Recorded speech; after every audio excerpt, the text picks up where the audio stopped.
بسم الله الرحمن الرحيم. الحمد لله الذي فتح باب الغفران لمن قرعه وهو الفتاح العليم،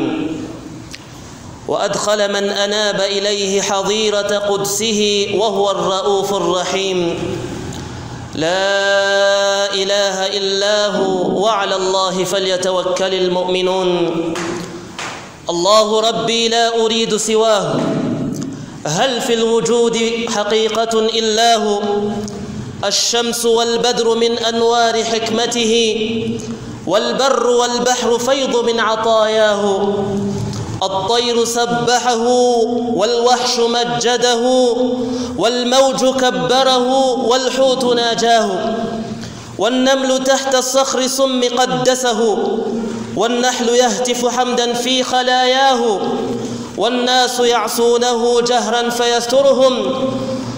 والعبد ينساه ورب ليس ينساه. عباد الله، نشهد أن لا إله إلا الله، ونشهد أن محمدا عبده ورسوله وصفيه من خلقه وخليله، جل عن الشبيه والمثيل.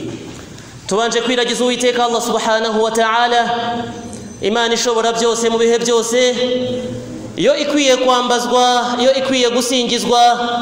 yo ikwiriye kwiringirwa igihe icyo ari cyo cyose.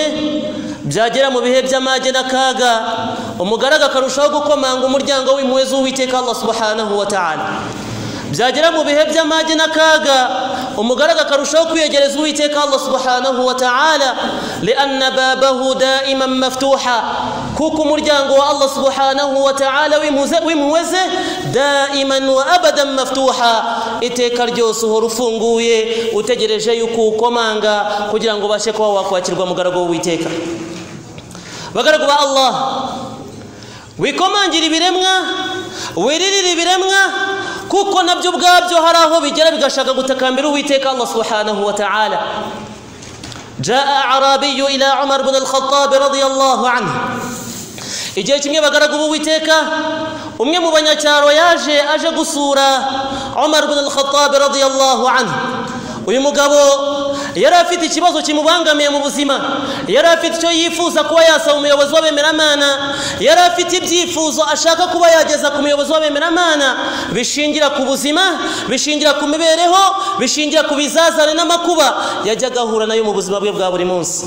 azaje gukomangira umuryango w'umuyobozi w'abemeramana Umar ibn al-Khattab radiyallahu anhu. fadakhala ma Umar fi as-salah. uyu mugabo bagaragu b'Uwiteka yaraje yinjana Umar ibn al-Khattab mu sala, bari barimo barasaya salati adh-dhuhr. araza nawe yinjira mu ngoro ya Allah subhanahu wa ta'ala, yinjira mu musigiti w'intumwa y'Imana Muhammadin sallallahu alayhi wa sallam, asangamo Umar ibn al-Khattab. Umar ibn al-Khattab amaze gusari azamura ibiganza atakambira Uwiteka Allah subhanahu wa ta'ala, asaba taysir, asaba yuko Allah yamworohereza, asaba yuko Allah yamutera inkunga, asaba Allah ko yamubabarira ibyaha bye, asaba byinshi mu byo akeneye, kuko nawe afite byinshi yifuza ku Uwiteka Allah subhanahu wa ta'ala. falaha rajulu Umar, uyu mugabo yakomeje kwitegereza, uyu yaraje aje gutura ibibazo, yakomeje kwitegereza ibikorwa byaranze uyu mugabo. yaragiye kubwira agahinda ke, yaragiye kubwira akaga ke, yaragiye kubwira ubuzima bw'inzitane afite. nibwo kumwegera no kwitegereza ibikorwa arimo arakora, Umar yazamuye ibiganza arimo aratakambira Uwiteka Allah subhanahu wa ta'ala. wa mugabo bagaragu b'Uwiteka amaze gusara ahita yisohokera, ntiyajya kureba Umar ibn al-Khattab radiyallahu anhu. ariko kubari barumvishije, cyangwa se kubari bazi ikigenza uyu mugabo, kubari bumvishije amaganya, kubari bumvishije agahinda, kubari bumvishije ibibazo byari bifitwe n'uyu mugabo, batangiye kwibaza ati ma alladhi hadath, niki kibaye ko mbona uriya mugabo abonye Umar, aho kujya kubwira Umar ibibazo bye ahubwo akarushaho guhunga no kwegera kure. nibwo bamwegeye bagaragu b'Uwiteka baramubaza bati, wa mugabo we, watubwiye ko wifuza umuyobozi w'abemeramana, watubwiye ko wifuza kuganira na Umar ibn al-Khattab bitewe n'umuzigo w'uburemere n'ibizazane wari ufite ugiye kubwira Umar ibn al-Khattab, none Umar uramubonye, aho kumubwira agahinda kawe, aho kumubwira amaganya yawe, urushaho kujya kure umuhunga. niki cyakubayeho? byagenze bite? nibwo أمير المؤمنين umuyobozi w'abemeramana abagaragu b'Uwiteka Umar ibn al-Khattab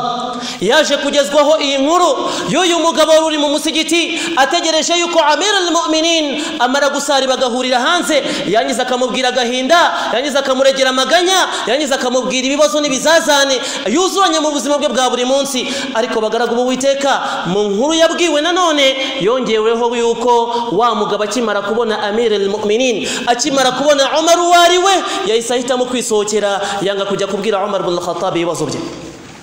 nibwo Umar yamwegera aramubwira ati ya rajul yewe wa mugabo we twumvishije ikikugenza twumvishije agahinda kawe twumvishije amaganya yawe ha anadha ningewe kuri imbere ngaho mbwira niki wifuza ko nagufasha ngufashe niki wifuza ko wansaba nguhereze niki cyaba kikubangamiye mu buzima bwawe mu byo nge mbashije kuba nakora nindangiza mbashe kuba nabigukemurira uyu mugabo bagaragu b'Uwiteka yabajije Umar ibn al-Khattab radiyallahu anhu ba'd al-as'ila yamubajije bimwe mu bibazo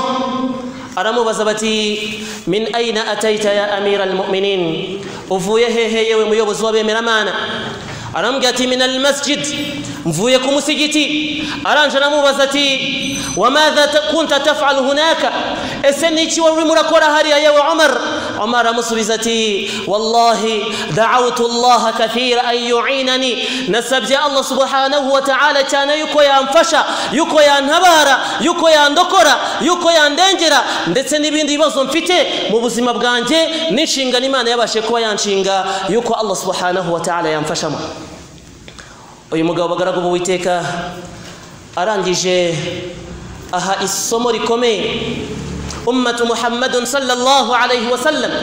aha isomo rikomeye uwari wese ufite ubwenge butekereza liman kana lahu qalban aw alqa as-sam'a wa huwa shahid kuwari wese ugifite ubwenge butekereza kuwari wese ugifite byinshi yibaza aranje aramubwira ati ya amira al-mu'minin yewe muyobozi w'abemeramana nkimara kubona uzamuye ibiganza usaba nahise nemera ko ntazongera kuba nasaba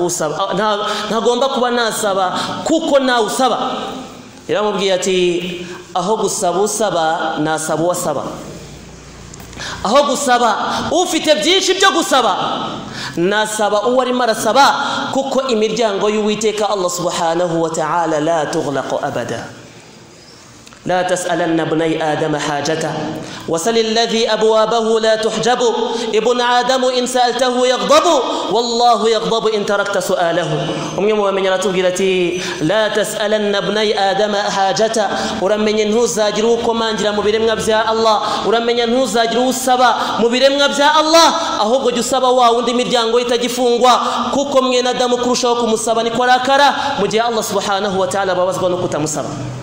bagaragu ba Allah tugeze mu bihe byo kwinginga Allah subhanahu wa ta'ala tugeze mu bihe bikomeye byo kwiyegereza Uwiteka Allah subhanahu wa ta'ala ndetse ye tumaze gusogongezwa na bimwe mu bimenyetso bigaragaza yuko nta gushidikanya umunsi w'imperuka uri muradukomangira imiryango na'am aqulu hadha ibinda bivuga bagaragu b'Uwiteka nishingikirije hadithi y'intumwa y'Imana Muhammadin sallallahu alayhi wa sallam hadithi yakiriwe na Abi Hurayra aho intumwa y'Imana sallallahu alayhi wa sallam yakomatanyije ibintu birenga 10 atugaragariza yuko ari bimwe mu bizaranga yuko umunsi w'imperuka wegereje nindangiza bugarago witeka uko mvuga nawe ugenda ubara numara kubarubarure numara kubarura wibaze ngo ngiyewe ngeze hehe nitegura حديث ياتينا أبي هريرة ابن كم جتبو بخاري ومسلم إنه إيمان محمد صلى الله عليه وسلم رفقتي لا تقوم الساعة ntago umunsi w'imperuka uzigeruba yemwe bategereje yuko umunsi w'imperuka uzaba ntago ushobora kuba cyese mubanje kubona ibi bikurikira bagaragu b'Uwiteka intumwa y'Imana iti la taqumu as-sa'atu ntago umunsi w'imperuka uzigeruba hatta taqtatila fi'atan 'azimatan cyese habanje kubaho imirwano ikomeye y'amatsinda abiri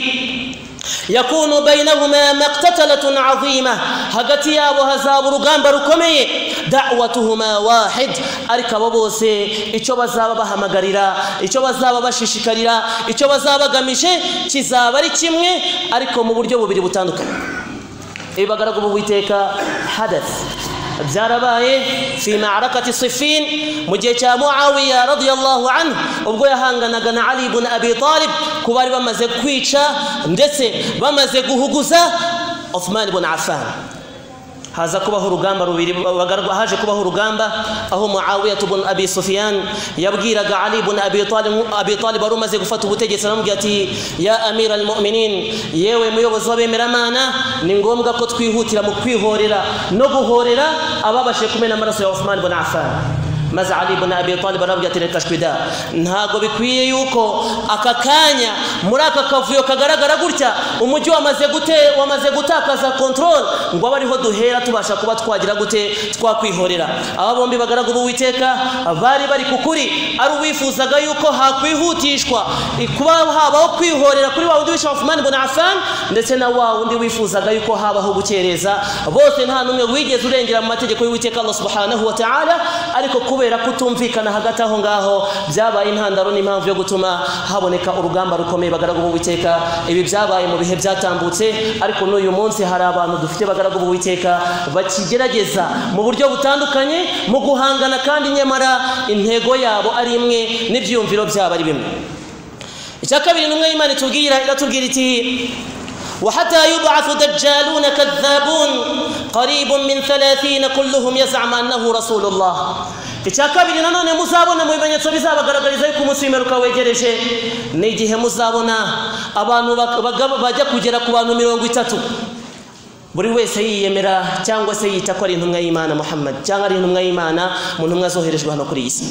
kandi intumwa y'Imana ni khatamin nabiyyin wal mursalin, niyo yasozereje intumwa n'abahanuzi. aba bagaragu b'Uwiteka biki intumwa z'Imana turabafite kuri uyu munsi, ariko abagamijwe ahangaha ni abazavugwa bakabyiyitirira ndetse bikagira ku rwego isi yose ibasha kuba yabamenya. ahangaha dufite abantu batandukanye, dufitemo n'abaje kwiyita yuko ari intumwa z'Imana. harimo umugabo witwa Ghulam Ahmad Mirza waje gushinga idini rya Qadianiya yiyita yuko ari intumwa y'Imana, Imana yabashe kuba yakoreza no kuri isi. dufite ba Musailamatul Kadhab abise yuko nabo Allah bahereza wahi, abo bose biyise ko ari intumwa z'Imana nyuma yo gutabaruka kw'intumwa y'Imana Muhammadin sallallahu alaihi wasallam. n'abandi batandukanye bazakomeza kugenda kugeza ubwo intumwa y'Imana tugiye ko bazagera ku bantu 30 bose biyita yuko ari intumwa z'Imana. ariko mu by'ukuri twe nk'abayisilamu tukemera yuko khatamin nabiyyin wal mursalin, uwasozereje intumwa n'abahanuzi, la nabiyya ba'dahu, utazagira indi ntumwa yoherezwa nyuma ye, utazagira undi muhanuzi yoherezwa nyuma ye, uwo ni intumwa y'Imana Muhammadin alayhi wa ala nabiyyina afdalus salatu wassalam. bagaragu ba Allah, intumwa y'Imana tubiha icyo ni ikimenyetso cya kabiri. nimuramuka mubonye abantu bakomeza kwiyita yuko ari intumwa z'Imana, muzarye muri benge, muzamenye kuko umunsi w'imperuka wegereje.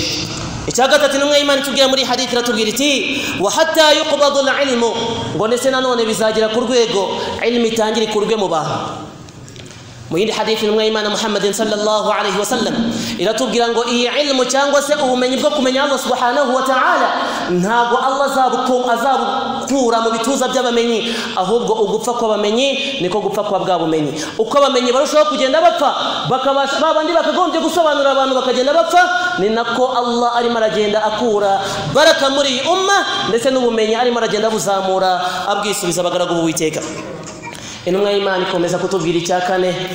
ari nayo ntandaro yo gutegura khutba yacu kuri uyu munsi, kuko ari byo bihe turimo, ari byo bihe by'amage turimo, ariko gahinda k'uyu munsi isi irimo irariraho, by'umwihariko mu gihugu cyacu bagaragu ba Allah ndetse n'igihugu cy'abaturanyi. aho intumwa y'Imana itubwira iti wa hatta takthura zalazil, ndetse bizageza no ku rwego imitingito ibamo myinshi. naam, azilzala, umutingito bagaragu ba Allah, ayatun min ayati Allah, ni kimwe mu bimenyetso Imana yifashisha mu kugerageza gutinyisha ibiremwa ndetse no kwibyibutsa ariko hari Uwiteka Allah subhanahu wa ta'ala. abantu nibirare mu buzima bwabo, abantu nibibagirwa Allah subhanahu wa ta'ala, ahubwo bibahereze ishusho nyayo yo kwibuka yuko byanze bikuze bazasubizwa imbere y'Uwiteka Allah subhanahu wa ta'ala. bagaragu ba Allah, iyi mitingito tubona, iyi mitingito turimo turabona kuri uyu munsi ntago ari imitingito y'uburakari bw'Uwiteka Allah subhanahu wa ta'ala, ahubwo no kuguteguza nukunteguza nukubwira ngo igihe kiregereje shaka intama kuko umutingito uzaza yawm al-qiyama Allah turahiraho muri Qur'an muri suratul hajj aya ya mbere igaherekezwa na aya kabiri muri iyi sura Allah katubwira ati ya ayyuhan nas yemwe bantu taqu rabbakum nimutinye nyagasani wanyu Allah subhanahu wa ta'ala mu guhamagara ntago yigeze hamagara bemera Imana nkuko dusanzwe tubizi kuri zimwe muri aya ahubwo ahangaha yahamagaye uwari we wese mu bantu kuko umutingito uyuje nturobanura kanaka ngo usige runaka ntuzi umukire cyangwa umukene ntago uzi wa undi wishoboye cyangwa utishoboye ntago uzi umunyacyubahiro cyangwa usuzuguritse kullukum wahid mwese murangana imbere yawo ukutigisa isi ibiriho byose biratigita abagaragu b'Uwiteka Allah ati ya ayyuhan nas yemwe bantu taqu rabbakum nimutinye nyagasani wanyu nimugandukira nyagasani wanyu inna zalzalata as-sa'ati shay'un 'azim mu byukuri umutingito w'umunsi w'imeruka umutingito uzavuzwa cyangwa se uzatigiswa ku munsi w'imeruka shay'un 'azim ni ibintu bihambaye ni ibintu birenze ubwenge bwa muntu ni ibintu birenze uko bitekereza Allah kaduhereza ishusho ntoya mu shusho izabiriho kuri uwo munsi akatubwira ati yawma tadhhal ni umunsi bagaragu b'Uwiteka ni umunsi wari wese uzabona uwo mutingito yawma tarawna umunsi muzabona uwo mutingito umunsi muzumva uwo mutingito tada kulla dhati hamlin hamlaha abazaba bafite inda batwite kuri uwo munsi zizavamo kuri uwo munsi abazaba batwite kuri uwo munsi bagaragu b'Uwiteka inda zizavamo zitagejeje igihe ahubwo kubwo bwinshi bw'umutingito si ibyo gusa Allah komeza tubwira ati sukuvanwamo kwinda gusa ahubwo n'abazaba bafite ibyo bikoreye n'abazaba hetsa abana kuri uwo munsi bazabashugunya ntibazigera babamenya watara an-nasa sukara wama hum bisukara kuri uwo munsi muzabona abantu basinze kandi mu by'ukuri batigeze basinda abakurikiranye amakuru umwe mu bantu baramubajije mu bahungaga umutingito baramubaza bati abana bawe basize he aravuga ati nazanye abo nshoboye mu bana 8 zanyemo abana 3 naam uwo ni umusegongero n'ishusho ntoya yo kukwereka uko bizabimeze ku munsi w'imperuka aho umubyeyi yirukanka agasiga abana aho umwana yirukanka agasiga ababyeyi aho umugabo yirukanka agasiga umugore aho umugore yirukanka agasiga umugabo aho buri wese yirukanka avuga ati nafsi nafsi nafsi roho yanjye roho yanjye roho yanjye wakadhalik uko nako bizabimeze yawm al-qiyama umunsi umuntu azavuga ati nafsi nafsi nafsi roho yanjye nkora iki kugira ngo irokoke roho yanjye nkora iki kugira ngo irokoke niyo mpamvu bagaragu b'Uwiteka uwagize ubwenge nyabwo uwatekereje kurakareba kure nkuko tubivuga kuri uyu munsi n'uwabashije kwizigamira akagerageza gukusanya bice mu bishoboka agashakisha impamba izamunyuza kuri wa murongo cyangwa se izamunyuza imbere y'Uwiteka Allah subhanahu wa ta'ala akahatambuka kigabo intumwa y'Imana tugira ngo mu bimenyetso bizaranga umunsi w'imperuka rero uko mubyumva nuko bibabwira kathratu zalazil ni imitingito ya hato na hato reba bagaragu b'Uwiteka iruka ry'ikirunga uburyo ryaje bikaza bitunguranye ni nako umunsi w'imperuka bagaragu b'Uwiteka uzaza ukaza udutunguranye as-sa'atu haqq umunsi w'imperuka ubyemera utabyemera ni ukuri wabihakana utabihakana ni ukuri kubera ko amaso yacu arabona nibyo Allah twereka ni umusogongero w'ibyihishe inyuma kuko iterambere nyaryo ntago ari ryo twerekezamo kuko ufite ubwenge arabibona ahubwo aheza bagaragu ba Allah nahamaze gutambuka mu bikorwa byiza wabashe ko wakwizigamira imbere y'Uwiteka Allah subhanahu wa ta'ala mwayimana ikomeze kugaragariza bimwe mu bimenyetso bizakomeza kuranga umunsi w'imperuka nyuma yo kutugaragariza yuko imitingito izaba myinshi ari nayo turi kumwe kuri uyu munsi twajyaga twumva mu bihe byatambutse ngo muri Turikiya imitingito yateye ukumva ntacyo bigufasheho ukabyumva gutyo ukarekeraho ukumva ngo mu gihugu cya runaka Indonesia byagenze gutya ukumva bitagufasheho ntunabihereza agaciro ariko uyu munsi bagaragu b'Uwiteka munsi y'ibirenge byawe aho niho umutingito urimo urakubitira fattaqullaha ya ulil albab gandukira Uwiteka yewe umuntu ufite ubwenge butekereza reba kure ushakisha impamba ushakisha ibyazakurokora umunsi yawma la tamliku nafsun li nafsin shay'a umunsi roho y'umuntu itazigera ikimarira roho ngenzi yayo umunsi umubyeyi atazagira icyamarira umwana we umunsi umwana atazagira icyamarira umubyeyi we yawma la yanfa'u malun wala banun illa man ata Allah biqalbin salim umunsi umwana umunsi urubyaro umunsi umutungo bitazigira bimbye icyo bimarira nyirabyo reba abakongomani mugarago w'Uwiteka reba abanyagisenyi bagarago b'Uwiteka kam taraku min al-amwal n'imitungo ingana iki basize inyuma ta'ibu min ajli barayivunikiye yarabavunnye ariko ma'adhalik ariko hamwe n'ibyo ngibyo bahisemo kurokora amagara aho kurokora amagana buri wese arimo arireba ku giti cye ashakisha icyamwambutsa ashakisha icyamurokora kuki utabikoze hakiri kare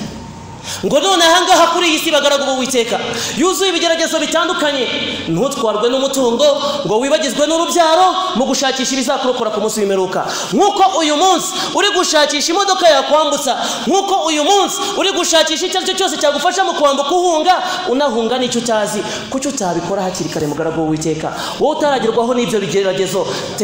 itegereze cyangwa se reba ushishoze ureba abo ngabo bakubera inyigisho ushakisha uburyo cy'urokora roho yawe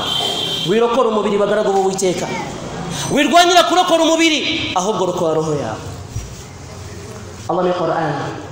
aratubwira ati qad aflaha man zakkaha yaratsinze wa undi warokoye roho ye naam al-falah kull al-falah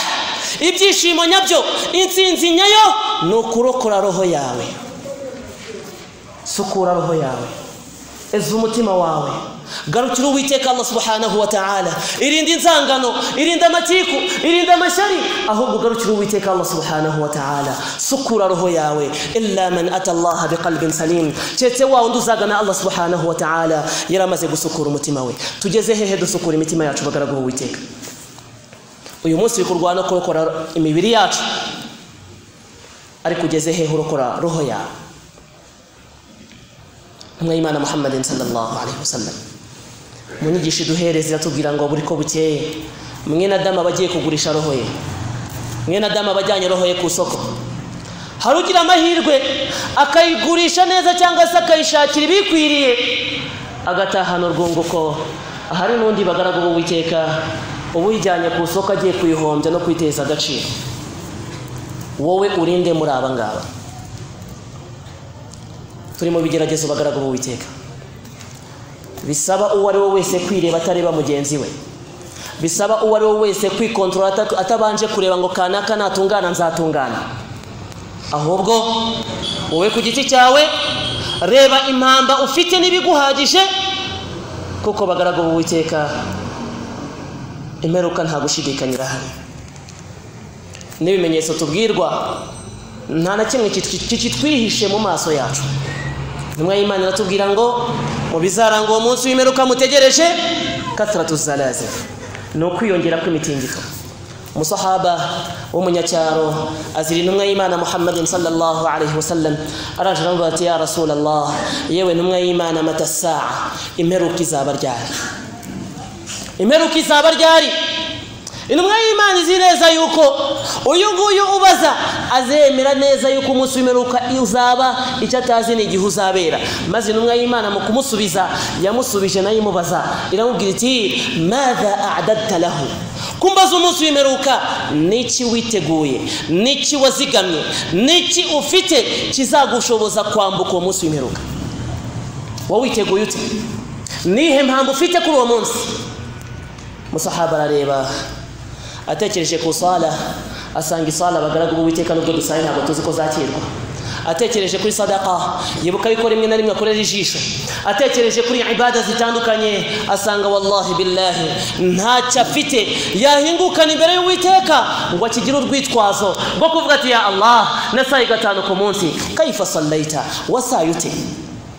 nta rwitwazo afite ku munsi w'imperuka byo kubwira Allah subhanahu wa ta'ala ati sa'atu fulan nigeze gufasha runaka kuko atazi ko byigeze byakirwa. Ariko bagaragu b'Uwiteka yarebye ibikorwa byose yabashije kuba yakora akuramo bibiri abari byo abwira intumwa y'Imana Muhammadin sallallahu alaihi wasallam yizigamye nk'akabando k'iminsi kagomba kumutambutsa imbere y'Uwiteka Allah subhanahu wa ta'ala bistiqama afite igihagararo yumva afite ishema n'isheja bitewe n'uburyo yabashije kwitwarika mu buzima bwaha kuri iyi si. Anjabwira intumwa y'Imana ambwira ya Rasulallah yewe intumwa y'Imana ma a'dadtu laha ntago niteguye uwo munsi w'imperuka bikathrati salah kubwo gusari kwanjye kwinshi cyangwa se gutanga kwanjye kwinshi cyangwa se ibada runaka nifitiye zimagije numva ko zandengera kuri uwo munsi walakinni uhibbu Allah wa rasulahu ariko icyo mfite icyo nizigamye icyo niyumvamo icyo mpagaciro nuko mfite urukundo rwo gukunda intumwa y'Imana ndetse na Allah subhanahu wa ta'ala. maze intumwa y'Imana yambwira almar'u ma'a man ahabba uhumura tekana mugaragu w'Uwiteka iyo mpamba wifitiyemo iyo mpamba wiyumvamo iraguhagije kuko buri wese azazukana na wa wundi yakunze. Tugeze hehe bagaragu b'Uwiteka?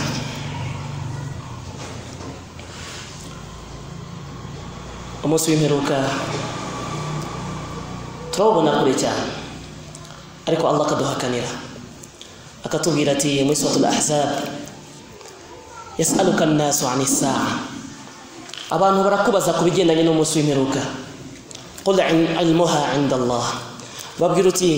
ubumenyi bw'umunsi w'imperuka nta wundi bufite wese Allah subhanahu wa ta'ala. Wama yudrika la'alla as-sa'ata takunu qariba wama yudrika ese niki cyakubwira ese niki kiguheza gutekana la'alla as-sa'ata takunu qariba wenda umunsi w'imperuka wabavuba hangaha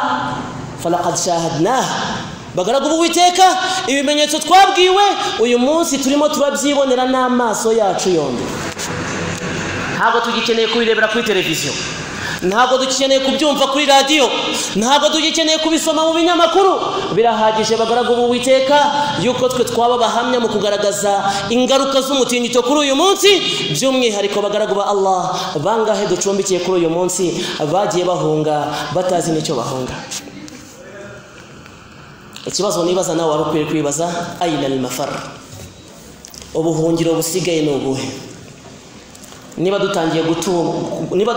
guterwa n'umwanzi tutarwanya n'umwanzi tudafiteho ubushobozi nta nicyo twakoretse kubwira abantu ngo muhunge gusa, ni hehe handi twahungira? Umva ukuntu Allah subhanahu wa ta'ala tubwira, aratubwira ati fafirru ila Allah, nimuhungire kwa Allah subhanahu wa ta'ala. La malja wala manja minhu illa ilayhi, nta buhungiro wahunga ngo wumve utekanye, nta naho wajya ngo wumve utekanye illa ila Allah, usibye kwa Allah subhanahu wa ta'ala. Ta'ala ibadallah, ngaho nimuze bagaragu b'Uwiteka turirira Uwiteka Allah subhanahu wa ta'ala, dutakambira Uwiteka Allah subhanahu wa ta'ala, duce bugufi imbere y'Uwiteka Allah subhanahu wa ta'ala, wenda byabimwe mu mpamvu ituma Uwiteka Allah subhanahu wa ta'ala basha kuba yatugirira. Katratu zalazil, imitingito myinshi, kimwe mu bimenyetso bikomeye by'umunsi w'imperuka. Ese wabuze umutingito turimo tukubwira kuri uyu munsi? Wumve uko Allah yawuvuze muri za aya ukunda gusoma cyane ku munsi. Allah subhanahu wa ta'ala yamanuye muri Qur'an aya zifite cyangwa se isura ifite aya zigeze ku 8 ije kukubwira ibigendanye n'uwo mutingito turimo turakubwira kuri uyu munsi. Allah atubwira ati idha zulzilatil ardu zilzalaha, ngo umunsi tuzatigisa isi ugutigita kwayo. Idha zulzilatil ardu zilzalaha, umunsi isi mubona abagaragu b'Uwiteka, isi twagendagaho twidegembya, isi twakandikiraga tukumva ko twe bagabo, isi twumvaga yuko tutazayivaho, isi twumvaga ko aribwo burame bwacu, aribwo buzima bwacu. Yawma, uwo munsi bagaragu b'Uwiteka, idha zulzilatil ardu zilzalaha, isi zatigiswa ugutigita kwayo. Ya Allah, numara kwitigisa bizagenda bite? Komeza wumve Qur'an ikuntu ikuganiriza, wumve ibyikubwira kubigendanye n'uwo munsi, maze witegure none ahangaha ushaka impamba kuko byanze nta gushidikanya abagaragu b'Uwiteka byanze bikunze uwo munsi uzagera wenda hari ushobora kugira nkiriho cyangwa se wowe ukiriho ariko mvuga ukuntu Allah subhanahu wa ta'ala tubwira ati idha zulzilatil ardu zilzalaha umunsi Allah zatigisa iyisi gutigiswa kwayo wa akhrajatil ardu athqalaha maze iyisi mureba igasohora ibiremereye mu bantu bahambwe amagana n'amagana ibihumbi n'ibihumbi giza kuri uwo munsi byose bizongera bisubizwe hejuru bagaragu b'Uwiteka abantu nibamara kuzuka kubera kwagutigita kw'isi uyu munsi byo turareba turimo turareba maguma gusa nizo turimo turabona hejuru kugutigiswa k'umunota umwe gusa ariko bagaragu ba Allah kuri uwo munsi n'abapfuye bazazurwa bazakurwa mu bitereko byabo Allah komeza tubwira ati uwo munsi bagaragu b'Uwiteka umuntu azicara avuga ati waqala lil insanu ma laha asavuga ati mwe byagenze bite kuri uyu munsi ese uyu mutingito ni mutingito uteye ute ese byagenze gute kuri uyu munsi yabaye byagarukiraga aho ngaho bagaragu b'Uwiteka ariko Qur'ani komeza tubwira iti yawma idhin tuhaddithu akhbaraha yawma idhin tuhaddithu akhbaraha kuri uwo munsi isi zamena amabanga yayo isi izavuga amagambo y'amabanga yayo izavuga ibyo yari ibitse ivuga ati fulanun bun fulan kana kamyene kanaka fa'ala alayya kadha wa kadha fi waqtin kadha wa kadha fi yawmin kadha wa kadha kuri uwo munsi isi nibwo izatangira kuvuga ngo kanaka mwene kanaka iguhamagare mu zina ryawe nirangize kubwira ati uyu munsi runaka wakoze hejuru yanjye ikintu runaka ubigenza gutya mu buryo runaka yawma idhin kuri uwo munsi bagaragu b'Uwiteka nta wundi uzavugisha iyo si illa Allah usibye Allah subhanahu wa ta'ala ni gute niteguye ni gute witeguye impamba mfite niyo ufite byaba bihagije wal asri innal insana lafi khusr illa alladhina amanu wa amilus salihat wa tawasaw bil haqqi وتواصوا بالصبر بارك الله لي ولكم بالقرآن العظيم ونفعني وإياكم بآيات وذكر الحكيم أقول ما تسمعون فاستغفر الله لي ولكم ولسائر المسلمين من كل ذنب والتائب من الذنب كمن لا ذنب له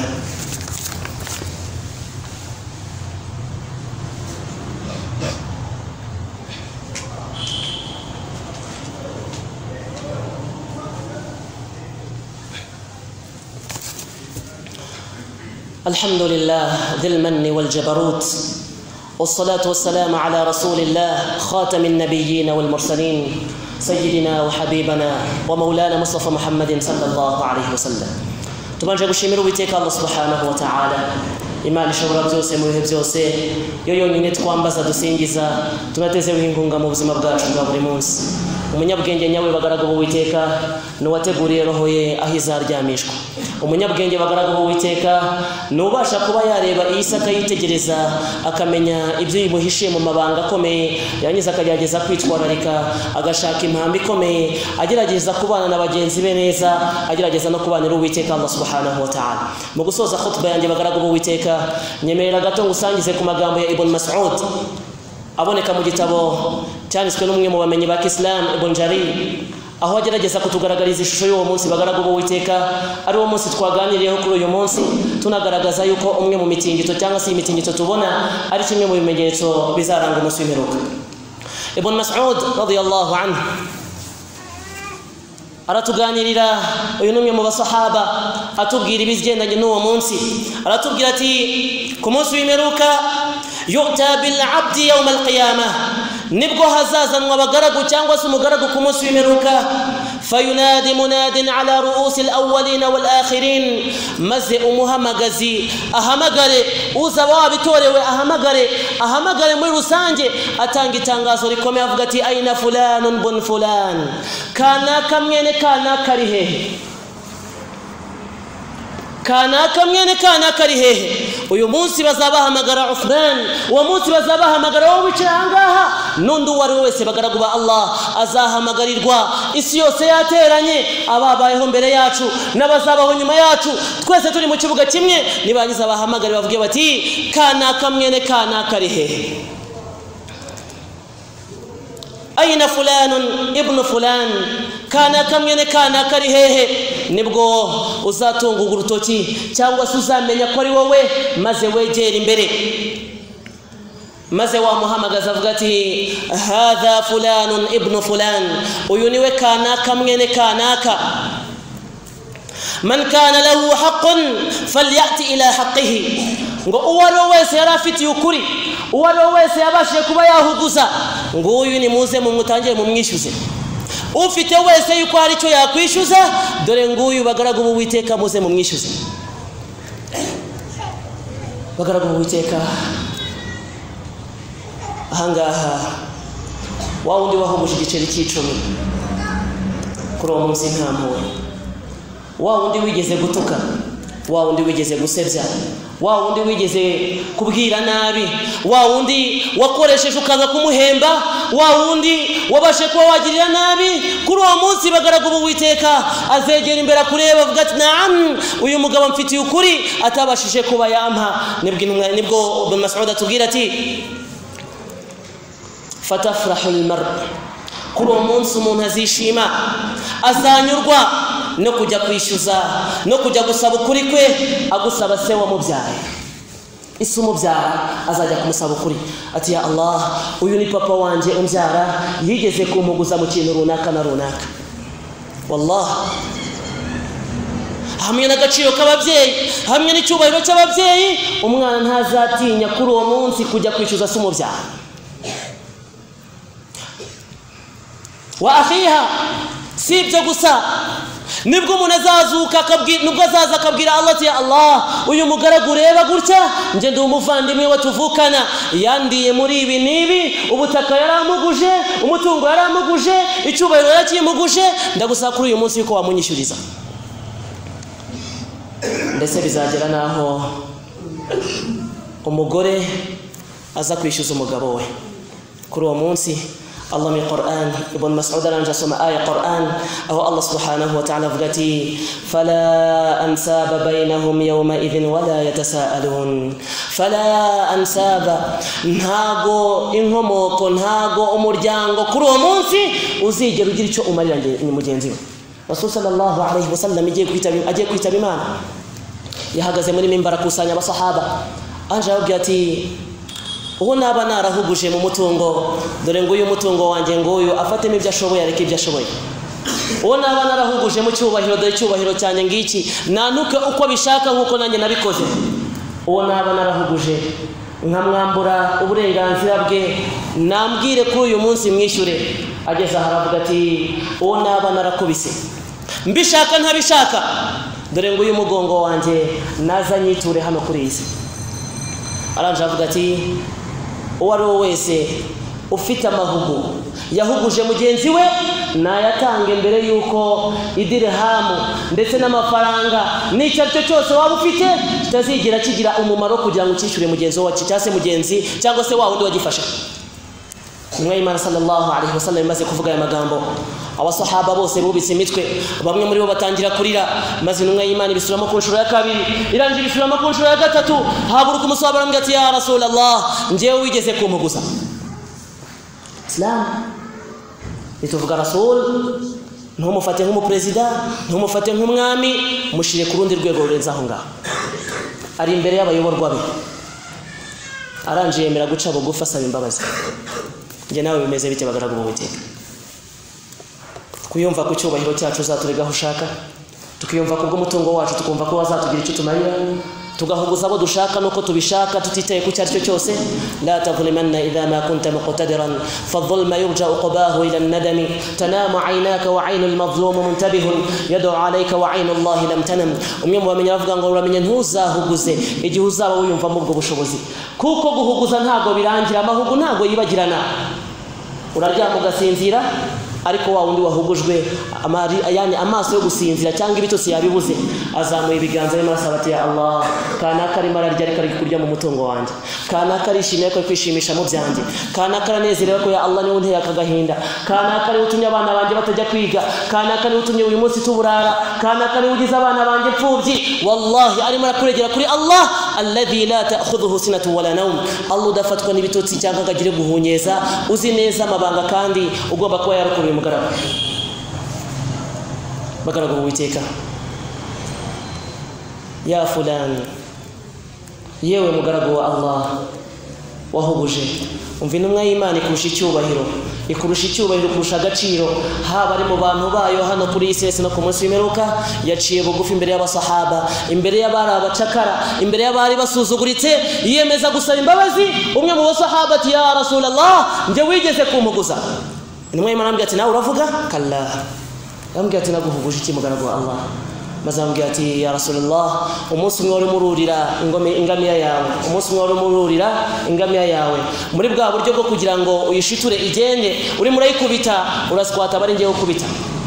Muhammad naam naraguhuguje dore ngaho ngwino nanjye unkubite aranje abwira Bilal bin Rabah arambwira ati ya Bilal jya mu rugo uje kunzanira ya nkoni yanjye nkubitisha ingamiya aze nanjye yinkubite kuri uyu munsi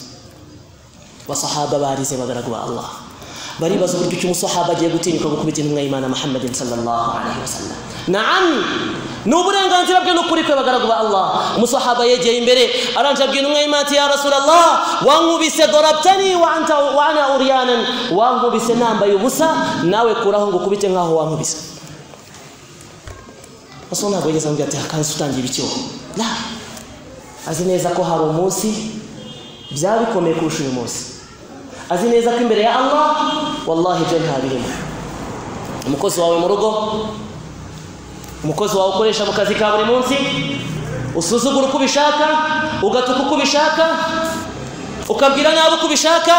kubw'icyubahiro cyawe kubw'umutungo wawe kubw'icyo wikekamo kubw'icyo wiyumvamo bikaba intandaro yo kugira ibyo usuzugura mu biremwa bya Allah subhanahu wa ta'ala hari umunsi icyo cyubahiro kizakurangirana hari umunsi wo mutungo uzashira hari umunsi ibyo byose bizarangira hagasigara ubwami bw'Uwiteka Allah subhanahu wa ta'ala yawma yaqulu rabbul izza kuri uwo munsi Allah azatanga itangazo avuga ati ayna al-muluk babami bari hehe ayna abna'il muluk byabikomangoma biri hehe ayna al-jababira bari hehe babandi bari barigize akara hakajahe limanil mulku al-yawm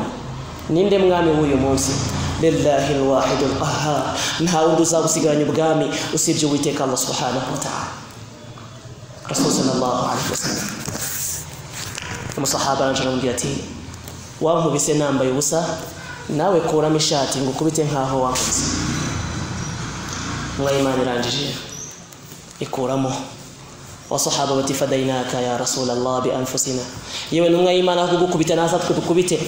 ako Rasul azineza yuko bara ntago ari bo bakorewe icyaha bara ntago ari bo bazigira bamufasha ahubwo niwe na nafsi ye kumuswimeruka anqidh nafsak roho yawe mugarago witeka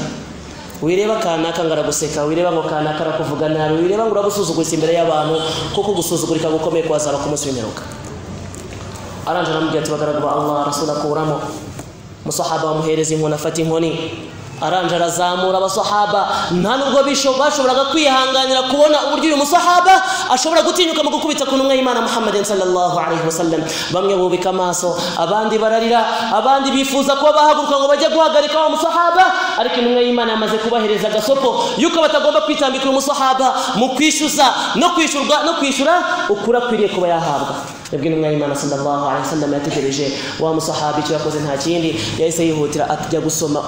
gusoma umugongo w'intumwa y'Imana Muhammadin sallallahu alaihi wasallam ambwira ati Rasulullah nta kindi cyanteye gukora ibi ngibi usibye kugira ngo mpuze umubiri wanjye n'umubiri wawe mbere yuko bitabo Uwiteka Allah subhanahu wa ta'ala ariko Rasul sallallahu alaihi wasallam yari yiteguye kuba yakwishyurwa yari yiteguye kuba yatanga ibyo atanga byose mbere yuko yawm al-qiyamah bigera Allahu sallu ala akramir rasul faqad amarna bidhalika dhul jalali wal ikram faqala ta'ala mukhbiran mukhatiba inna Allaha wa malaikatahu yusalluna ala an-nabi ya ayyuhalladhina amanu sallu alayhi wa sallimu taslima Allahumma salli ala Muhammad wa ala ali Muhammad kama sallaita ala Ibrahim wa ala ali Ibrahim wa barik ala Muhammadin wa ala ali Muhammadin kama barakta ala Ibrahim wa ala ali Ibrahim fil alamin innaka حميد مجيد وارض اللهم عن أربعة الخلفاء الراشدين الأئمة الحنفاء منهم أبو بكر وعمر وعثمان وعلي وعن سائر الصحابة رضوان الله عليهم أجمعين اللهم أعز الإسلام والمسلمين وأذل الشرك والمشركين ودمر أعدائك وأعداء الدين وانصر عبادك الموحدين يقص لمانا نيوين يا الله نيوشب رجوس مهجوس يا الله تكويت نجن هي ذات يا رب العالمين تكويت نجن هي ذات يا رب العالمين نيوين مرم نيويس نبيه وجوس يا الله توصى قوات لندي imitingito ya Allah, turinde ingaruka z'imitingito ya Allah. Turasaba ko watabara abavandimwe bacu bari Kongo n'Igisenyi ya Allah, natwe twese turakwiragije ku bushobozi bwawe ya Allah. Duhingurane ku byo twabuze ndetse nadushoboze gutera imbere mu buzima bwacu ya Allah. Uturinde gusuzugurika nyuma y'ikigeragezo tugeragereje nacyo ya Allah. Uturinde guhangayika no guteseka mu buzima bwacu bwa buri munsi ya Allah. Duhingurane kuri buri kimwe cyose tugeneye ya Allah. Turinde guteseka no guhangayika mu buzima bwacu ya Allah. Tukweze intege nkeya zacu ya Allah. Nyagasani mato gukweza intege nke zacu ya Allah. Tugusaba ko wadutabara ya Allah. Tugusaba ko waturinda ya Allah. Tugusaba ko wabana natwe ya Allah. Tukweze abakene aho bari hose ya Allah. Tukweze imfubyi aho ziri hose ya Allah. Tukweze abatandukanye n'imiryango yabo muri ibi bihe ya Allah. Tukweze abatandukanye n'imiryango yabo muri ibi bihe ya Allah. Abaha inkuru nziza yo kubona urubyaro rwabo ya Allah. Abaha inkuru nziza yo kubona urushako rwabo ya Allah. Abaha inkuru nziza yo kubona ababo ya Allah, nk'uko watanze inkuru nziza kuri Ibrahim na kuri Yakobo ndetse na Yusuf ya Rabbal Alamin. Nyagasani Imana tugire impuhwe ya Allah, tworohereze ya Allah, turinde ibizazane ya Allah, turinde imitingito ya Allah, turinde ibirunga ya Allah, komeza tubungabunge ya Allah. Niwe ushobora byose muri byose ya Allah, nta wundi dusaba uretse wowe ya Allah, nta wundi wo kwiringirwa uretse wowe ya Allah. Turasaba ko wadukorohereza mu buzima bwacu bwa buri munsi ya Allah. Duhe imitima ikundana hagati yacu ya Allah, duhe kuba twakwirinda kuhuguza ya Allah, kuko ariwe ushobora byose muri byose ya Allah. Ibadallah, inna Allah ya'muru bil 'adli wal ihsan wa ita'i dhil qurba wa yanha 'anil fahsha'i wal munkari wal baghi ya'idhukum لعلكم تذكرون. فاذكروا الله يذكركم واشكروه على نعمه يزدكم ولذكر الله أكبر والله يعلم ما تصنعون. أقم الصلاة إن صلاتك كانت على المؤمنين كتابا موقوتا.